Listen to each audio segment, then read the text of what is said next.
सही कहा है किसी ने, जिस इंसान के पास संतोष नहीं वो जिंदगी में कभी भी खुश नहीं रह सकता। उसके अंदर हमेशा बेचैनी रहती है। उसको कितना भी दे दो उसका मन कभी भी खुश नहीं हो सकता। बहुत समय पहले की बात है। गौतम बुद्ध के शिष्य थे। एक बार उनके मन में ख्याल आया कि महात्मा क्यों फालतू की चीजों में परेशान रहते हैं। सब कुछ त्याग दिया।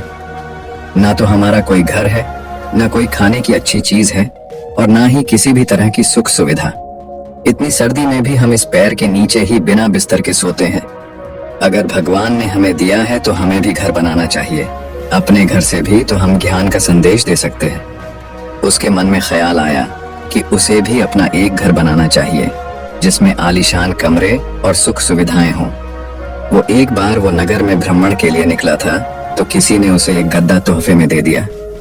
वो गद्दा काफी आरामदायक था। उसने बोला, ये होता है असली सुख। देखो इस गद्दे पर सोने में कितना सुकून मिलता है। काश अगर एक कमरा भी ऐसे आरामदायक हो, फिर तो जिंदगी कुछ और ही बन जाए। लेकिन महात्मा है कि सुनते ही नहीं है। आखिर सब कुछ त्याग करके खुद को कष्ट पहुंचाना, ये कौन सा जीवन है। उसने विचार किया कि वह अगले दिन भिक्षा मांगने के लिए जाएगा और पैसे इकट्ठे करेगा ताकि वो अपना घर बना सके और आराम से उसमें जीवन गुजार सके। इसी इरादे से वह अनाज और धन इकट्ठा करने के लिए वो नगरी में निकल गए, जिसके लिए वो गांव-गांव की यात्रा शुरू करी और कई लोगों से मुलाकात करते करते और अपने इस आश्रम के बारे में बताया।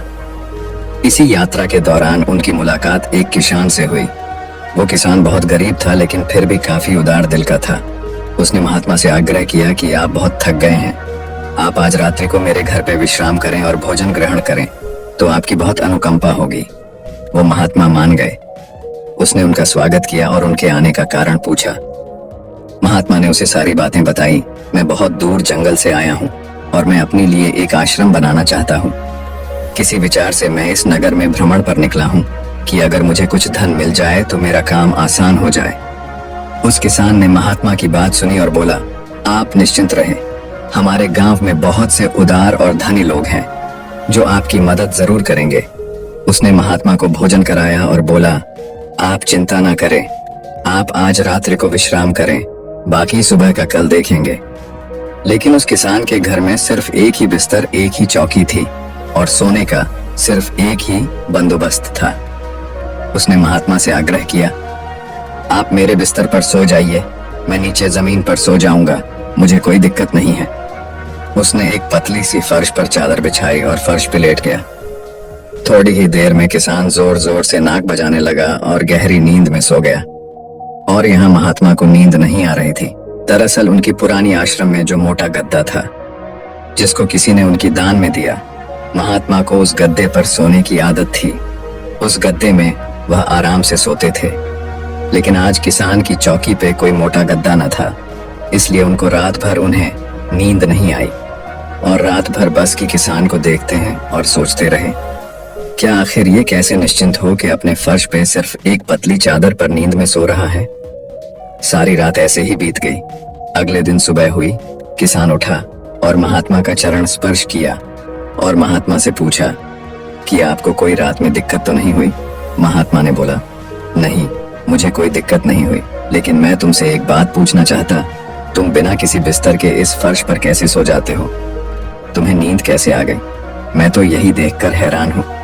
किसान बताता है, दरअसल दिन भर में मजदूरी करता हूँ और मजदूरी की शरीर में इतनी थकावट आ जाती है कि घर आते ही मुझे बस बिस्तर की तलाश होती है। मोटे गद्दे बिस्तर न भी हो तो मेरा काम चल जाता है। मैं घर आते ही खाना बनाता हूँ और उसके बाद मैं कहीं भी सो जाता हूँ, मुझे कोई दिक्कत नहीं है। मुझे नींद भी बहुत अच्छी आती है। जब शरीर में थकावट हो फिर तो शरीर को कहीं भी नींद आ जाती। उससे क्या फर्क पड़ता है? क्या आपके पास महल है या मोटा गद्दा है, या आप किस आप पलंग पर सो रहे हो या आप नीचे सो रहे, शरीर को तो बस आराम की आवश्यकता होती है। किसान ने पूछा, यह गुरुवार क्या मैं आपके साथ धन एकत्र करने चल सकता हूँ? मेरी इच्छा है कि आपके साथ आपके उस आश्रम बनने में मैं आपका योगदान दूं, आपके साथ मिलकर काम करूं और कुछ धन इकट्ठा करूं। तब महात्मा ने बड़ी विनम्रता से उत्तर दिया, पुत्र, तुमने आज जो मुझे ज्ञान दिया है वो ज्ञान मुझे आज तक नहीं मिला। आज मुझे पता चल गया इंसान के मन का असली सुख क्या है। अब मुझे किसी आश्रम और महल की इच्छा नहीं रही। इतना कहकर वो महात्मा धन दान करके वापस अपने आश्रम को लौट गए। उन्होंने जो कुछ भी धन एकत्र किया था वो गरीबों में बांट दिया और स्वयं एक छोटी सी कुटिया बनाकर रहने लगे। जीवन का सुख संतोष में है। अगर मनुष्य के पास जो भी है वो उसे स्वीकार कर लें और उसी में संतोष कर लें तो जीवन में उसे खुशियां तलाशने की जरूरत नहीं है। वो उसका सारा सुख उसी वक्त अनुभव कर लेगा। कई घरों में अपार धन दौलत ऐशो आराम होते हुए भी वहां सुख शांति नहीं होती, क्योंकि उनके पास जो कुछ भी है वो उससे संतोष नहीं हो रहे। कहते हैं जिन्हें दूसरों की थाली में घी ज्यादा देखता है वो कभी खुद से भर पेट नहीं खा पाते।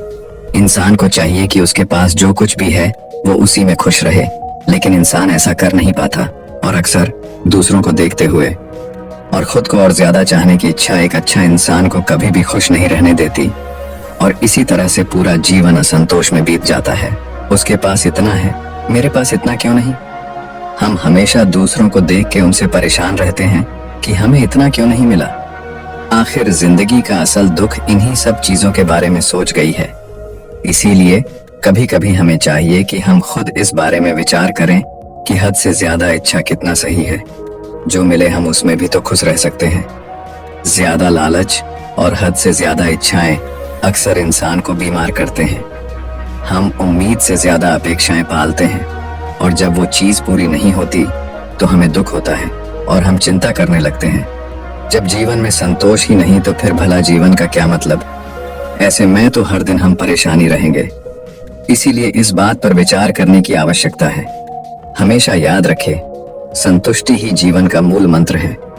अगर इंसान में संतोष है तो कोई भी दुख उसे तोड़ नहीं सकते। जीवन का यही रहस्य है, जो मिले उसमें खुश रहना सीखो। बाकी अगर ये कहानी आपको अच्छी लगी हो तो इस वीडियो को लाइक करें